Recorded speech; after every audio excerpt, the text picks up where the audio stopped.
My name is Dr. Muselman, and I study human behavior. So I want to approach us tonight from Maslow's hierarchy of needs and how we illuminate leadership by looking at the basic needs that all of us needed when we went back to kindergarten. So if we start thinking about what we need, we've got physiological needs that we all need, and a lot of us get from work. When we look at the worker voice, we think about different areas that matter to us at different levels, and the remote nature that ends up cascading our career path comes to a lot of these things you're going to see coming across the screen.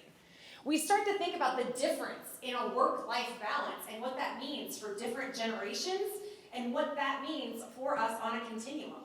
I know there's a few of us in here that are doing more of the consulting thing, and I can tell you I've never worked harder in my life for more freedom and flexibility that I could have never imagined.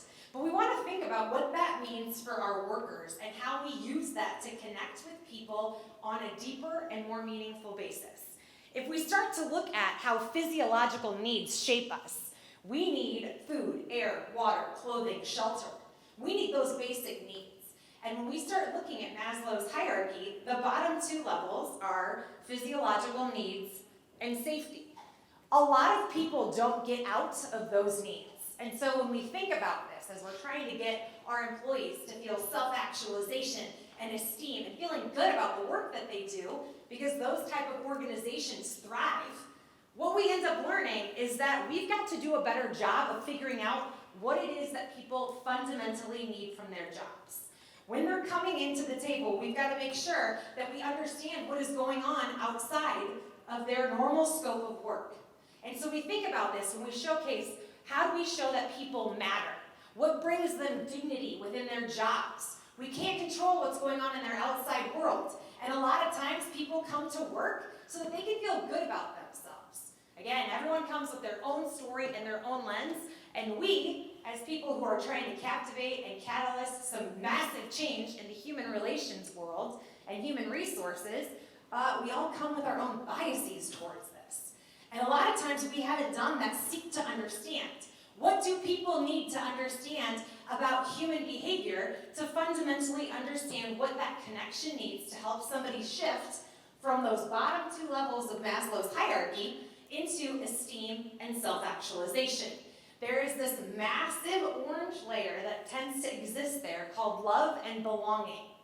Now, last year, 2023, the Surgeon General issued an 82-page report that talked about how we are in a loneliness epidemic. Now, if people are trying to survive in this epidemic that we have, where we're trying to meet our physiological needs, we're trying to meet our safety needs, and we're all feeling lonely, that love and belonging is huge. Well, add this. Last year in November, a time study was produced after 22 years of data collection to show you that the people we spend the most time with after age 25, look around you, it's your coworkers. So when we start to look at how we get people from survival mode into thrive mode, a lot of this comes from that love and belonging and that power of human connection.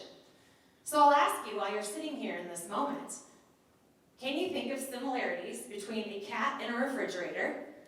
Can you think of similarities between a car and a river?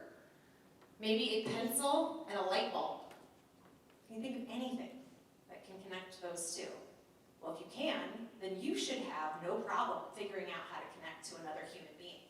And as we start to move up Maslow's hierarchy of needs, and we're able to move people from those thrive categories, when we're starting to look at that physiological and that safety, love and belonging is what shifts people from survival mode into thrive mode, where we have a self-esteem. We have self-actualization. We're focused on an opportunity for growth. We want to expand. We talk about growth mindset. But we've got to meet those fundamental needs at the bottom before we can ever get people to understand the power that they bring. Because a lot of this is an inside job where we have to figure out who we are, what we stand for, what we believe, and what we need for success. And the best part to help get you from survival mode to thrive mode is somebody actually reaching out, trying to find something amazing within you that helps you get that sense of belonging and connection to help you thrive and feel some accomplishment. So I hope you join me And let's go and let's make some great things happen for people and connect along the way. Thank you.